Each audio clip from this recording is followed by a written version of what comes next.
we're not trying to sell out from this and like cash out or whatever. We're trying to keep evolving and being able to do more stuff and put it back into it so that we can hold jams, we can show people what we love, we can do stuff, we can get people together when it's the appropriate time and stuff like that. Like that is our goal with it. Our goal is going to be to spread more stoke. What's up, everybody? I am joined by Corey Walsh of the Fast and Loose crew. They are about to drop their full-length DVD next week. It's been in the works for a very long time. It seems like an appropriate time to catch up with Corey and see what's going on. Corey, how are you doing? Good. Yeah, just hanging out. We're outside of a Starbucks right now using their Wi-Fi, so shouts to mega corporations. Yeah, I'm just hanging out in my van in California, so yeah. So, all right, before we get into the Fast and Loose stuff, you're a Canadian, but you're in the United States, and there's some travel ban in place. So what is going on? Yeah, well, that's not even like a big deal whatsoever. Like I have a visa, so I can fly here. It's not like I can't go back. Like you're allowed to fly. Anyone's allowed to fly. Like I know Joel Bondu, he just flew from San Diego back home and he's in Montreal again. So it's like, it's not a big deal. It's just, I can't travel back home right now because if I live in my van. So if I go back, I'm stuck in my van for 2 weeks and can't go anywhere. And I've heard they like actually like keep updates on you to make sure that you don't leave and stuff. So, and I could just be like misinformed by all this. So that's like, I'm kind of stuck here in my own decisions. So I'm just like too scared to go back and they won't let me in if I drive. So it's a mandatory 2-week quarantine once you go back.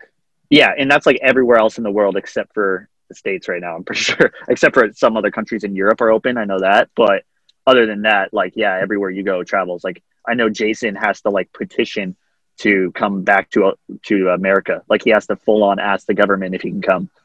So yeah, it's like, it's pretty crazy. So yeah. I couldn't help but notice, looks like you have an injury.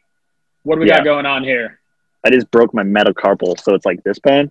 It's like my ring finger bone, like through here. And it just was like a crappy break. It like went up and then went down. So they just like, they were like, oh, it could heal on its own, but surgery is going to help, especially like any pain through like holding your grip or anything if it bone sticks out. So I just went ahead and did surgery, got it over with. And then I got a couple pins in my hand now, and then I get those out on the 15th. And then from there I can start rehab. So it's like the easiest injury ever. It's just got to pay my dues. So when abouts do you think you'll be back on the bike 100%? They said 10 weeks, which is like 3 months, I think, or just under. So yeah, I'm hoping 2 months. We'll see. Like once I get I'm already doing rehab right now for my shoulders because that's blown out. Well, my left shoulder's blown out, but it's going to be fixable. So I'm going to rehab right away. So hopefully like a month after I'll be back at it. So you'll just miss the last few months of good weather. Yeah. Well, we're in California though. Yeah. We actually missed like every trip we were going to go on this year. It was just coincidentally, but yeah, it's okay. We didn't get up to Oregon or anything, but first world problems. We're fine. We're in California. We can ride. So speaking of first world problems, the Fast and Loose video was supposed to premiere at Swamp Fest. Date number 1, I believe it was April 4th of this year. And now it is coming out October 12th. So we're looking at a little over 6 months there, I believe. Maybe 7. I'm not that good at math.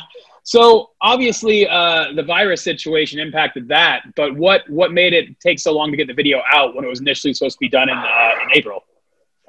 Basically, so yeah, the video was done, but what we were going to do is like for Trey's sake, we were going to hold off for the video, because he postponed the date. Right. And then everyone at that point didn't really know what was going to happen with this whole situation with the coronavirus and stuff. Right. So we were going to stay true to Trey because we wanted to have it at a premiere. We were set like, oh, we worked 3 years on this video. We want to like be there with our friends and show everyone it. But, and then just as the world evolved, it obviously wasn't going to happen anytime soon. So that left us with having to make the decision when Trey canceled Swap Fest for the second time. We had to knock ourselves into gear to be able to get this moving. And then since then, we just now have gotten all our steps prepared to be able to do this. Like, and that's from like getting more DVDs printed, getting a clothing line ready to go, like our friends dealing with shit, getting hurt, stuff like that. It all postponed into this action that took, now we're 6 months later, like, and it's only 3 of us in here working on it. It's myself, Chris Fox, and Matt Cardova. Like Jason Watts and Cody Pollard are in Australia. So we're just basically trying to get it done on our own time, but we're not a business. So like, this is just like as good as you get right now. So Yeah. In that delay, did you guys film any more riding, or is it all the same riding that was initially going to premiere on April 4th? No, so I worked, like we got the video done, which was a time crunch to get it done for it, to be able to get DVDs printed for the premiere and get a clothing line. Well, just like it wasn't a clothing line at that point. It was like 2 or 3 shirts, get those all printed for Swamp Fest. And then, so when Jason and we had heard about this virus and we were about to go on a trip to South Africa, and we had left Jason's van ready to go with everything we owned, like tools, product, DVD, everything was going to be ready to go for myself, Matt, Chris, Jason, and then Cody was going to meet us in Florida. We were all road tripping to Swamp Fest, right? So basically we had everything ready to go. So we had to make sure everything was ready to go for that date. And then it all got canceled. And then we all got shipped back home to our home countries, right? Like I went back to Canada, Jason went back to Australia. Chris was like in California the whole time. So yeah, that balled us up. So we had the video done, so we couldn't film more. Like DVDs are already printed. We can't add stuff to it, which would have been sweet. But like it also was like a memory in time. Like it is what it was. And I don't think it needs to be anything more than what it is. So if that answers your question. Yeah, it does. You've kind of mentioned all the key players here. Does everybody have a full section in the video? Yeah, so it kind of worked out to like be a sectional video. We didn't really want that at first, but like with filming not enough B-roll and stuff like that, like we're like a crew that was like super passionate about just riding in the moment, and we'll film it. And what comes with that is like you're having sessions with your friends that are all time, and you forget to film, any B-roll or anything like that. So we were left with this video that was going to be like super hard to craft into something that we wanted it to be, and a lot easier and make more sense if it's parts. So then it just ended up being parts. And then, so that's what it is. And there's friend sections in there. There's another like surprise little parts and stuff like that. But it is a traditional like part video, which is what we are working on a second one, which is probably going to be a lot different from that, because our crew, like basically everything that we're about is being together. So I want to see if the next video is going to relate more to that. So I know that after a lot of the Vans Pro Cups, you guys would go on additional trips. Where are some of the places you guys actually went and filmed for this full length? And I just watched the video the other day just to refresh on it. And we went a lot of places. Australia a couple times. We even filmed a bit in Spain after Sergio's contest, stuff like that. Germany. We spent Jason, myself, Boyd, and our buddy Santi did a trip after the Germany stop all throughout Europe. We did Spain. We did, and it was cool too, because it's like we did England, and we kind of had different crews each time. So it wasn't always the crew all together, but in the end, like everyone had a mix on like every single trip. So yeah, but we tried to go, we even got stuff in Mexico. But even that trip was different because that was just like Joe, myself, and DeLucky. So the trips were kind of just random in a sense of like who was on them, and that was it. So yeah. So as a whole, after 3 years of working on this piece, are you guys all happy with the final product? Oh yeah, we're like more than proud. It's sweet. It's like a memory in time.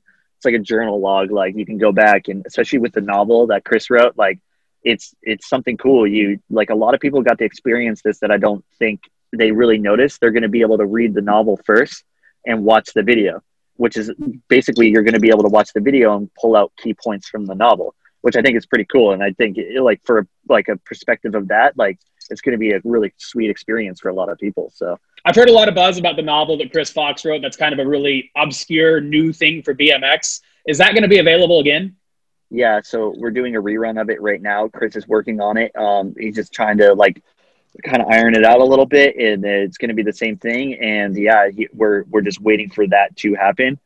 He's going to take his time with it because it's the process. It's a lot of work, and we're busy right now, but we are going to have more in the future.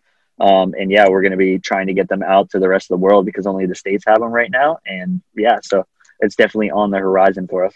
So October 12th, it drops on your website, I believe, and you said a lot of bike shops have it as well. So where can people pick this thing up next week? Like a lot of countries do have it at their local shops. So ask your local shop if they have it. If they don't, hit us up. We'll ship them around the world. But yeah, and then other than that, we're going to have a website. It's fastandloosebmx.com. They're going to be a bit like available for there. We have a whole clothing line dropping. Well, not a clothing line, but we have a bunch of shirts, some hoodies, dropping with the video.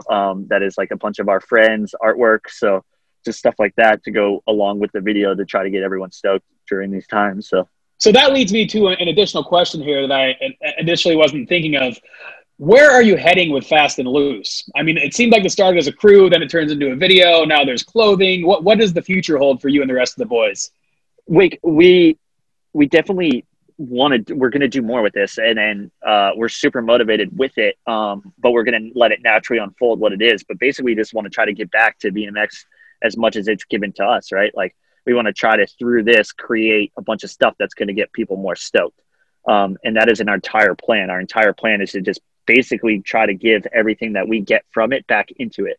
And we have all these ideas and we have stuff ready to go, but it's just been postponed with like the current world, like circumstances. So once that all kind of clears up, we can start being more motivated with jams and stuff like that, and doing another video and doing other videos and trying to like we have a bunch of young rippers that are like insane that I want to film them and show people what they get to do and stuff like that. So like we're not trying to do anything with this. We're just going to naturally like let it be a part of us. I think one thing that you said to me off the record, I think is worth saying on the record. You told me you're making shirts. I had to ask, are you guys trying to make money off this? And you're like, no, this is all going back into projects and whatnot. So just to reiterate what you told me, if you don't mind. Yeah, well, that's what it is. It's like we're not trying to sell out from this and like cash out or whatever. We're trying to keep evolving and being able to do more stuff and put it back into it so that we can hold jams. We can show people what we love. We can do stuff. We can get people together when it's the appropriate time and stuff like that. Like, that is our goal with it. Our goal is going to be to spread more stoke. And it's not to create a t-shirt company. It's just, these are things that we're doing to help us push some stuff. And then so we can work with stuff. Like, we can do jams with Cult and we can move forward with them. And because I know we have a tire, like I have a tire through Cult with them that's Fast and Loose, that they like shouted us out on that. And that's helped out a lot. So it's like, we're just going to keep moving forward as just our crew. And we're not going to let it expand into anything too overwhelming. You know what I mean? So. No, and I'm happy to see that, and it's cool to see such a passionate crew, you know. And I've been on the road with you guys a little bit and seen it firsthand, and it's a really cool thing in this day of day and age. You don't see it too much, you know. So many of these full-length videos are few and far between, and the ones that are out there are usually for a brand. It's kind of a big advertisement, and I see what you guys are doing, and it's really just a bunch of dudes that want to do it, and you're going to do it by any means necessary. There's no financial backing, and it's just guys that want to go ride cool stuff. So yeah, I'm psyched to see it, man. That's all it is. Lifers, man. I fucking love this, like, this community and everyone in it. So it's like, I don't want to leave this, and I want to give the same feeling to people coming up in BMX, within BMX, that other people gave to me. You know what I mean? So it's like, we just want to create that and try to like evolve the stoke, because like BMX is sick as fuck and it's not going anywhere, and it's only going to get better. So next week, fastandloosebmx.com. Anything else you want to add? No. Shouts to any shops or anyone that has supported us. Shouts to Robbie. He's helped us out a bunch, like Vish, everyone. Yeah, like shouts to all the boys. Everyone's like kind of putting their work in. And then, yes, DVD comes out. Hopefully everyone can get a little bit of enjoyment about having to find a video instead of it being free at your fingertips. So yeah, it'll be cool. Final question. Tell us about the digital download. It's pending. We'll see if it happens. All right, next week, October 12th, Pull Back or Die, fastandloosebmx.com. Corey, thank you for the time. Appreciate it. Don't get arrested at that Starbucks. Yeah, sweet. Thanks, Kyle.